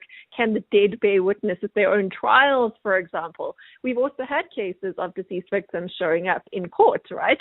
And their AI history, a version of themselves, an unconscious consciousness is now being used to manipulate the very legal system that us as individuals and corporates are going to have to navigate, which is a huge ethical minefield because, of course, is that AI footprint sort of regurgitated from your past social media and blog history really a representation of what you really think, or is it, as I just said, a slice of yourself that you are willing to share to the public, which is not what you really thought about? And of course, the digital copyrights of what you leave behind, who gets access to your digital legacy, who gets to profit off it, or all sorts of things that Tracy spoke about too. I mean, there are plenty of movies, where you wake up and nobody recognizes you, right? And you try to sort of prove, or you can't find your family or whatever it is. And that seems so incredibly far-fetched, can't ever have happened, etc. But in a virtual era, it absolutely can, because someone could wipe away all memory of you, and there's really nothing you could do about it. I mean, it's incredibly frightening. Yes, exactly. One of the personal anecdotes Tracy uses in the book is how she was locked out of her own Facebook account, which does kind of give away her age a little bit, but she's still using the platform. But the point is she was unable to prove successfully to Facebook that she is who she actually is, because, computer says no. And that, of course, brings up a whole issue of how we defend who we are on the internet, how you defend your intellectual property, how you even defend your own identity if a system is saying that that's not you. It reminds me, of course, cases of people in India who have been depersoned because some government computer says they're deceased, even though they're perfectly alive. The one man actually threw a parade to prove that he was alive. I don't know if it worked or not. But, these are the sorts of things that are taking place when the digital versus the real sort of are interacting in terms of a loop to determine what truth is. And you can be screaming, I am me, I am the truth. But if the systems are saying otherwise, you can get locked out of your bank accounts, you can get locked out of your, like that man in India, your access to social welfare entitlements, and all sorts of things. And I suppose the other issue that we have to mention if we're talking about Tracy's book, which is, again, popping onto the radar right now, is the idea of neuroprivacy, which was a very early speaker on, which sounded like science fiction just 2 years ago. But now, with our increasing advances in very literally brain-reading technology that can pull thoughts out of your head, as to who has the right to that. Do advertisers have the right to what's going on in your head with increasing applications of things like effective advertising? Do governments have access to that with increasing pushes towards predictive policing, which again, just a couple of years ago was a total science fiction conspiracy theory craziness, but is now something that's being debated by policymakers and being implemented on the streets of places like the UK. Sure. Bronwyn Williams, thank you so much. Frightening, interesting. Frightening. Let me just use that word again. Bronwyn Williams is the trend translator and future finance specialist at Flux Trends. The book is The Future of You, Can Your Identity Survive 21st Century Technology? The author, I highly recommend it, is Tracy Follows. really does just explain how quickly things are changing. Make sure the people around you know that you are you. Stay in the physical world, why don't you? Just gone 7:30 on The Money Show. Nduduzo Makatini, he's next. Really looking forward to that. You want to stay listening. First, Zangiswa, good evening again. The latest on the Senzomia murder trial. That's right, Stephen. The lawyer for the alleged lookout man in the murder of Senzo Mayiwa has argued that the state has failed to prove that he was part of a plan to assassinate that football star. Mthokoziseni Mapisa's representative, Advocate Situlele Nxumalo, has spent today making an application for his acquittal. He claims there's nothing linking Mapisa to Mayiwa's 2014 murder at the home of his girlfriend, singer Kelly Khumalo. According to the state, Mapisa is one of 5 men who planned and executed Mayiwa's murder. Khomotso Modise has more. For Mthokoziseni Mapisa's Section 174 discharge application to succeed, he must convince the court that the state does not have enough evidence linking him to Senzo Mayiwa's murder. His lawyer, Advocate Zitulele Nxumalo, made this argument in court today, highlighting that he was not seen by any of the witnesses, was not definitively placed on the scene through DNA evidence, and thus could not be placed at the scene of the crime. There is nothing in the bank records, that suggests that accused for received any proceeds from the mastermind for the killing of the deceased. Nxumalo also insists one of the state's key witnesses, Constable Sizwe Zungu, who claims to have seen the accused on the day of the crime, did not see or hear Mapisa and his co-accused hatch a plan to murder Mayiwa. Tomorrow, the state will respond to Nxumalo's arguments. Khomotso Modise, Eyewitness News at the Pretoria High Court. Basic Education Minister Stephen Grootes says she understands the financial constraints faced by provincial departments, but they have no choice but tighten their belts and do with less. But she says the department is working on a recovery plan to reduce the financial burden on provincial departments, like removing ghost employees. Grootes made the call while addressing the G20 Basic Education Special Indaba in Cape Town today. Babalondeze reports. Provincial education departments have been crying for more funding over the last couple of years as government faces a cash shortage across the board. Minister Stephen Grootes says the provinces are struggling to pay for learning and teaching material, scholar transport, and for infrastructure programs and other essential services. But she says they must learn to navigate the cash shortage by managing their finances carefully. We have a thorny road ahead of us to turn around the financial situation of provincial departments of education, but we have no other choice. We must cut our garments to fit our cloth. Grootes says the department has started the process of identifying ghost teachers and learners who drain the department's main budget items like compensation and norms and standards. Babalondeze, Eyewitness News, Cape Town. And disabled persons relying on the City of Cape Town's dial-a-ride service say the scaling back of the transport service is violation of their human rights. Dial-a-ride is a dedicated curb-to-curb service for people with disabilities who are unable to access mainstream public transport services. But changes relating to who is allowed to use the service going forward will come into effect next month, as announced by the city. The changes will affect around 2,000 disabled people who use the service for going to work, school, church and shops. Ntutuzelenene has more.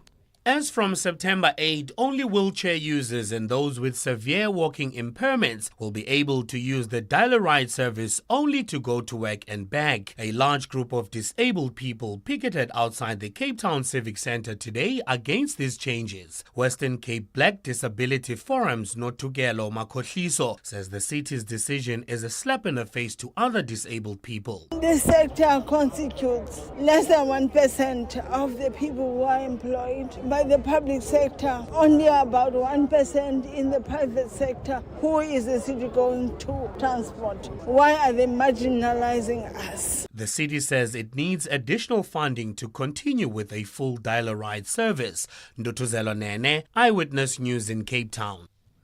A fine Tuesday is in store for Gauteng tomorrow. Temperatures will drop to overnight lows of between 5 and 11 degrees and peak at highs of between 28 and 29. Cape Town can expect clear skies at a low of 11 and a high of 18. The top story in EWN. The lawyer for the alleged lookout man in the murder of Senzo Mayiwa has argued that the state has failed to prove that he was part of a plan to assassinate the footballer. Choose your health.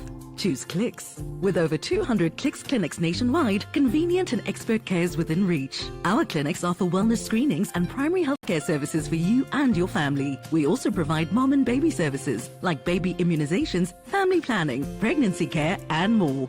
Our nurses are available to give holistic healthcare advice and support. Book an appointment today at clicks.co.za or on the Clicks app. T's and C's apply. Choose your health. Choose Clicks. Feel good? Pay less. James, congrats on the babies. Yeah, thanks. It's a wild ride.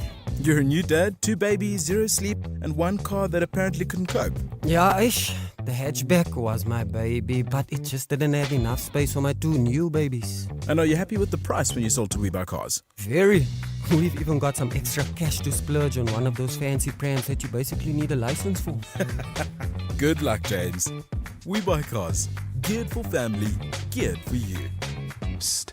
Hey, no longer feeling like the man you used to be? The man who has inside jokes with complete strangers. The fact is, 95% of men with low testosterone go untreated. Vitamin High Performance Supplements for Men helps recharge energy, regain lean muscle, and reload performance. Available at all good pharmacies and Vitalamin.co.za. Vitalamin.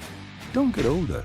Get better. Working capital deployed on demand to unlock liquidity and fuel your balance sheet performance. Ready, set, cash flow. Corporate banking from RMB. RMB, a division of First Rand Bank Limited, an authorized FSP and credit provider.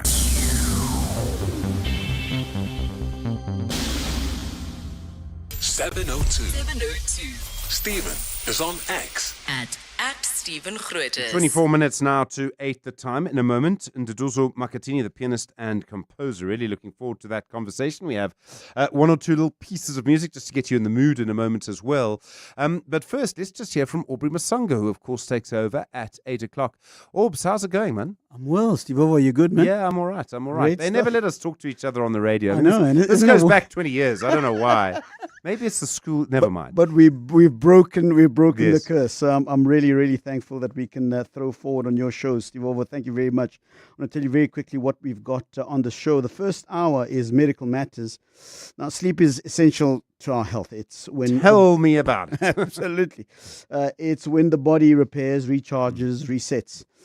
But what happens when sleep is disrupted? If you or someone you know snores loudly, gasps for air, or makes choking or snorting sounds during the night, it could be more than just noisy rest. These may be the signs of sleep apnea. And I'm going to be talking to Dr. Luke Krieger, who's a physician pulmonologist at the SA Sleep Lab. I got that word right, pulmonologist at the SA Sleep Lab. I'm really looking forward to this conversation because I tend to snore a little violently myself. And then in the second hour in our current feature, there's a growing concern about gang-related murders in the Cape. And the latest including the death of a 3-month-old baby. Now, Mayor Gordon Hill-Lewis is calling for the national government to grant municipal police more investigative powers. You remember that was a bit of a conversation at the White House visit with Johan Rupert pointing to Mr. Steenhuisen about that issue.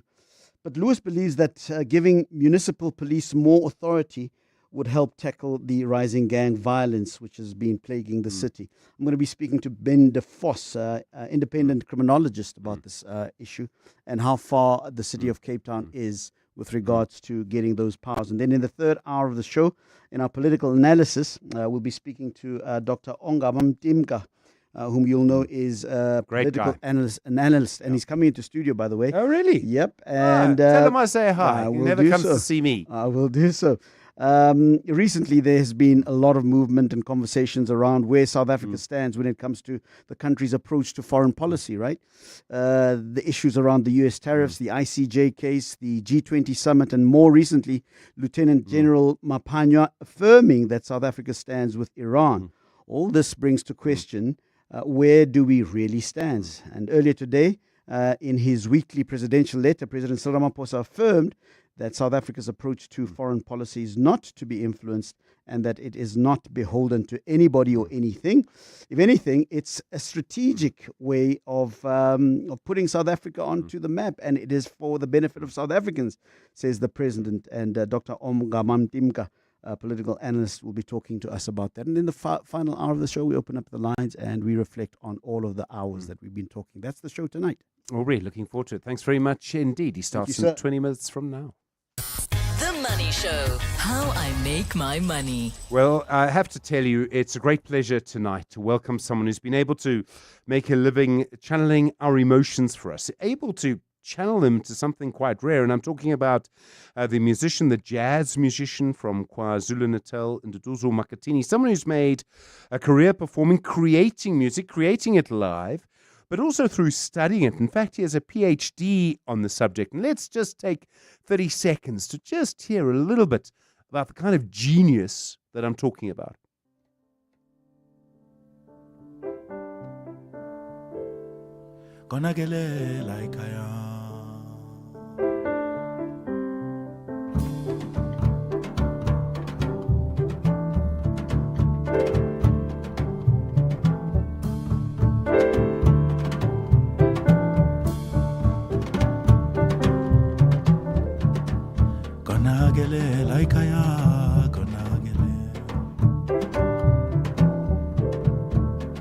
Siyakhuleka kuwena mkhubulwane esihlabathini esijulile zolwandle.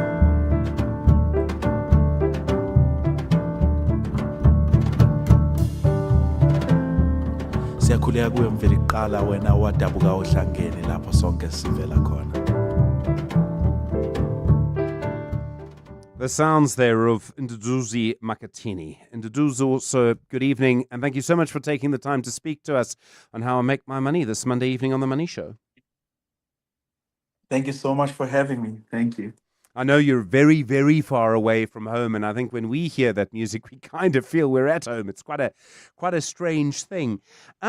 Your love affair with music, I mean, it comes from your family, right? I mean, it comes from the people who came before you in your family.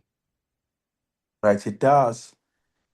Yeah, I mean, naturally being born in the so-called rural areas in South Africa during apartheid, there had to be there was a necessity or even an urgency for alternative modalities of being in the world, in a sense that there was so much catastrophe going on.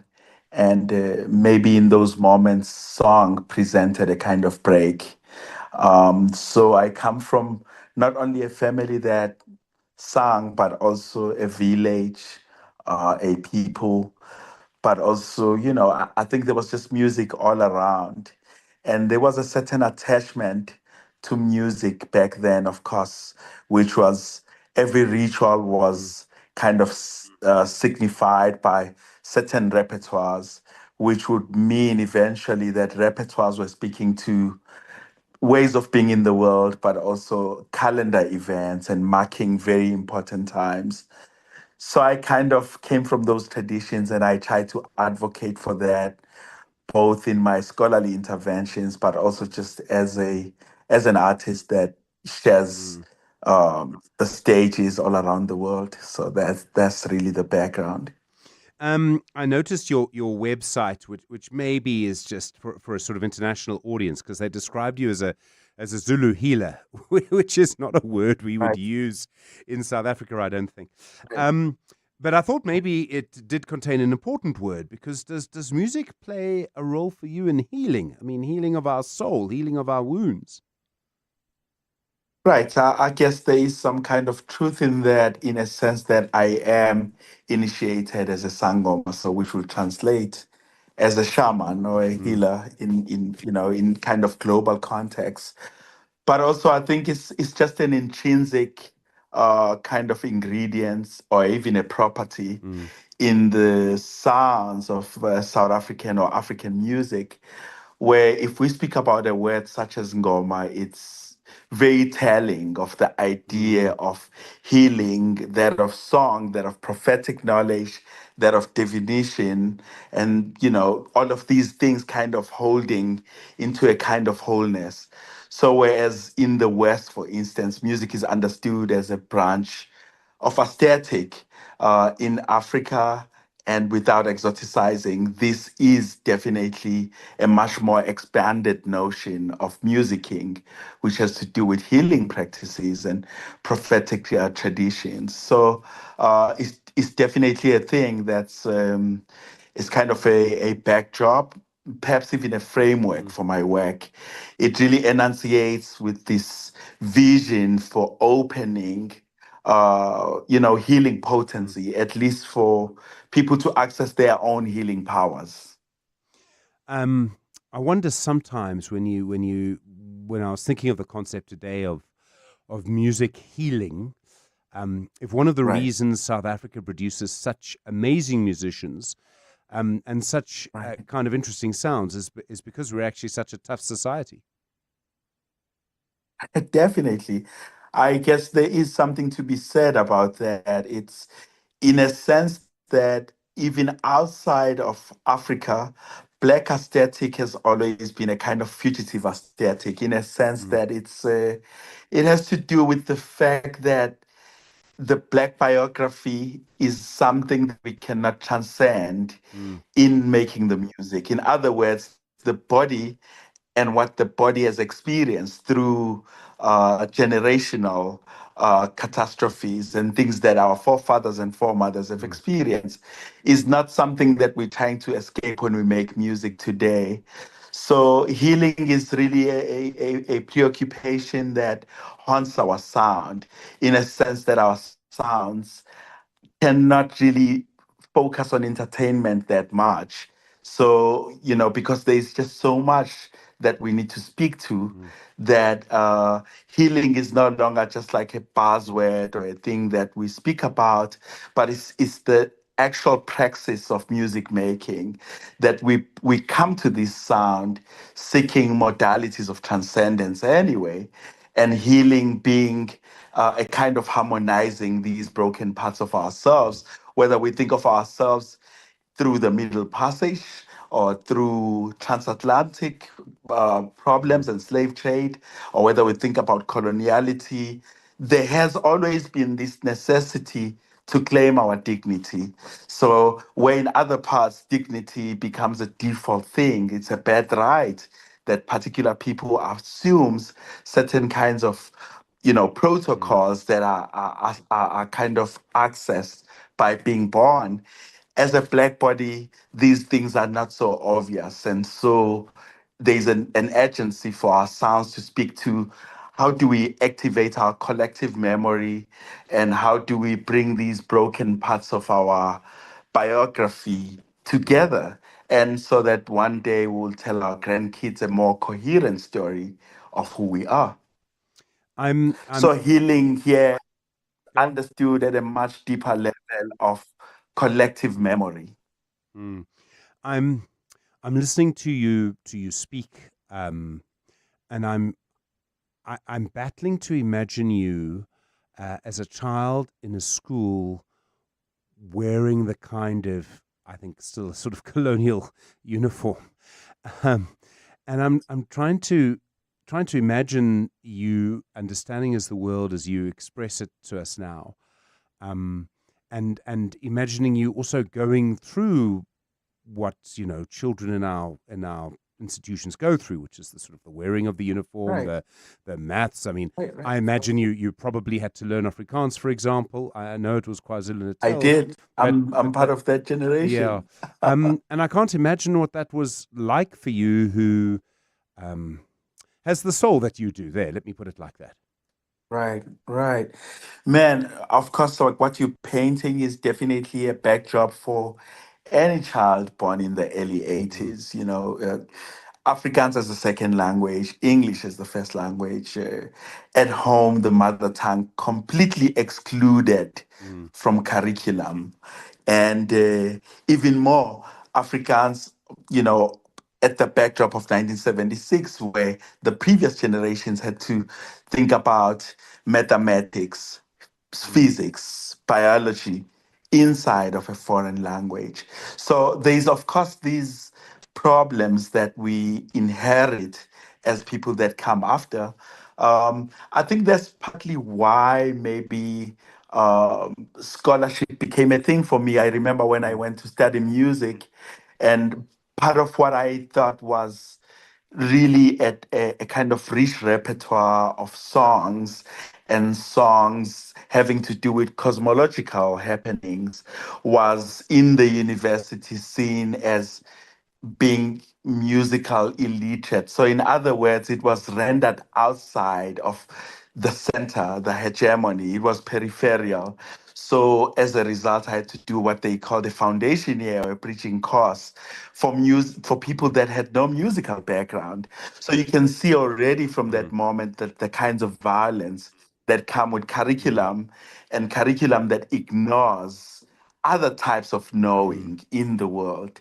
So I think, of course, by extension, this is why I would later consider doing my PhD and being in the university since 2006. I've always been there, not for the university actually, but that there is a necessity to protest such a system.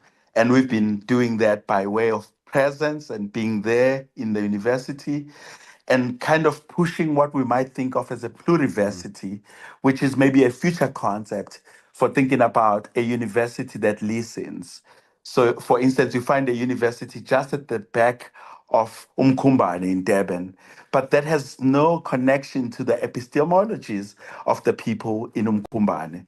So a pluriversity as an intervention will be maybe a future university or a future pluriversity that will understand that there are multiple ways of thinking about truth, and get away from this singularity of truth and this notion of the universal as a Eurocentric paradigm, by extension informing curriculum.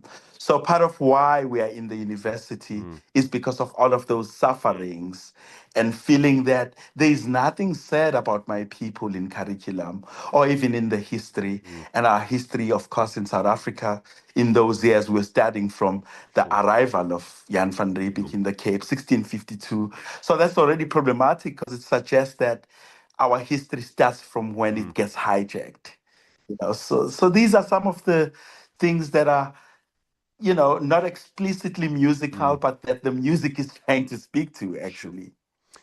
We are speaking to Nduduzo Makatini this evening, the pianist and composer and academic. So many more questions to come, Nduduzo, especially about your thesis. It's 8 minutes to 8.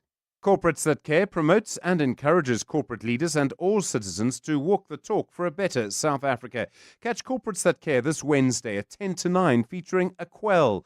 Their marketing manager, Sharon Kombrink, will be in conversation with Bongani Bengwa.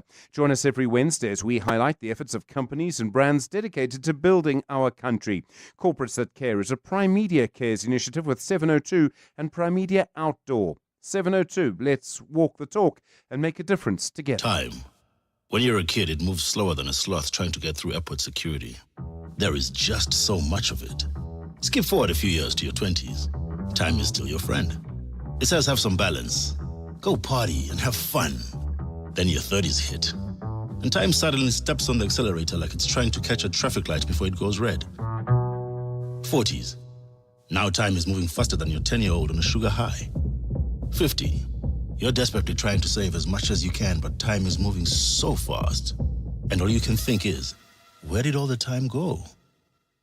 That's why after 50 years of investing, we've learned that time is the greatest gift of all. And the good news is, if you invest early, time gives you money.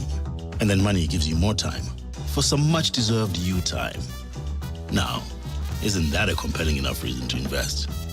Ellen Gray. Long-term investing. Ellen Gray is an authorized FSP. Looking for the perfect place to book your next local holiday?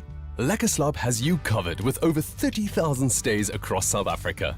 From luxury hotels, resorts and lodges to cozy self-catering homes, B&Bs and guest houses, Lekker Slaap has something for every taste and budget.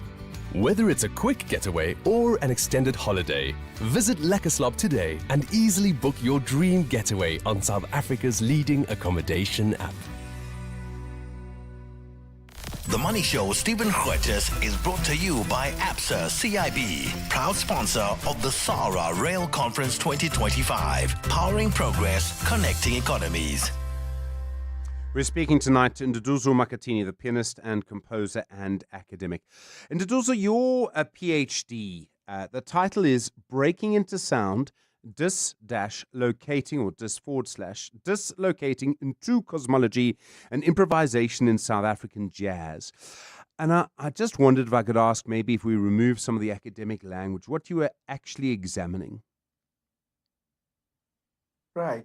Well, in the simplest way, the argument is that there isn't a way of reaching sound without consulting the very worldview or cosmology, as it were, in which the person kind of emerges. So, in the end, my argument was that the current readings of music or current readings of jazz in particular have always kind of ignored a much broader paradigm of thought that is the Bantu people, the Nguni people, as a kind of place of departure for thinking about sound as a result of being in the world. So essentially, here I kind of bring forward this idea that when I was growing up, we did not call it music making, but we called it breaking into sound. And if we call it breaking into sound, there is a thinking about the break. A break is something that releases. So in other words, sound as in this way understood as a manifestation of something that's already there. So you're breaking into something that's already there. So that's like kind of a very kind of summarized way of it and trying to think, like you say, Yeah. outside of academic No, I think density of theory and stuff. Yeah. Yeah. I mean, I grew up listening to rock music, and so that Right. if I hear Elvis, that lands in a particular way, and maybe Right. you're Right. describing that with different words. Precisely. Yeah. I want to Precisely. I want to ask, when you perform, you the way in which you think and speak in English about music is one thing. When you perform your music and music, you're using different terms, right? Like it's a different thing. It's not the kind of formal way in which you're describing it now. You're feeling it differently. Right. Well, precisely. I think it's the world doesn't know enough about how critical African languages are already. So in a sense, I think it's very critical, just not in the register that has hegemonized what critical thought is. So, for instance, if we listen to Wabupuza Kemisi or Mambusi Mshongo, who would be understood as like kind of Maskanda urban artists, there's so much critical thoughts that's happening there. It's just happening in isiZulu. And it's for me, it's kind of strange how we don't associate indigenousness and intellectualism. It's a thing that I'm grappling with every day. But I am trying to say that even without the English language, these things are still critical. They produce a way for inquiry, and me kind of protesting the singing in English is one of those ways to say that when these things are explained in English, they are misrepresented. Yeah. And they are kind of reduced, actually. And there's a lot of violence of translation. So these are some of the things. So playing that music and singing in that language already as a modality for protest. We've got literally 20 seconds. It must be different when you're performing your music overseas in front of audiences that aren't South African? It is definitely different. I've been thinking more and more about how the music itself is a relational philopraxis. What it means is that the music looks into cosmological primordial systems, which means they go beyond race, for instance. These are things that humanity should remember. What I've been thinking about more and more is that the end of the world won't be destruction of buildings and all of that, but the end of the world will be when humanity stops sensing. And we're seeing that a lot and a lot more. And I mean, to that point, I've just put out like a tiny desk concert that really speaks about these things. So if people want to hear more of these, I have a reflection on that tiny desk concert. People can go and watch that. Nduduzo Makatini, thank you so much. It's been a wonderful time with you this evening. The Money Show, Stephen Grootes, is brought to you by ABSA CIB, proud sponsor of the SARA Rail Conference 2025, powering progress, connecting economies.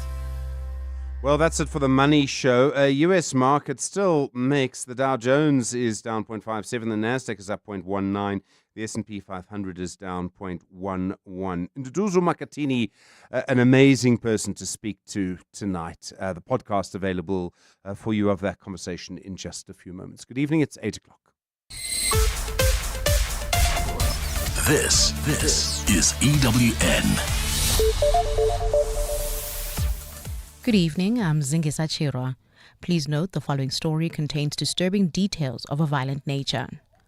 Following viral circulation of a gruesome video showing the dead body of a woman in the Northwest, some gender-based activists are calling for the footage to be used as evidence in court. Police believe 20-year-old Gaugelo Maroda was killed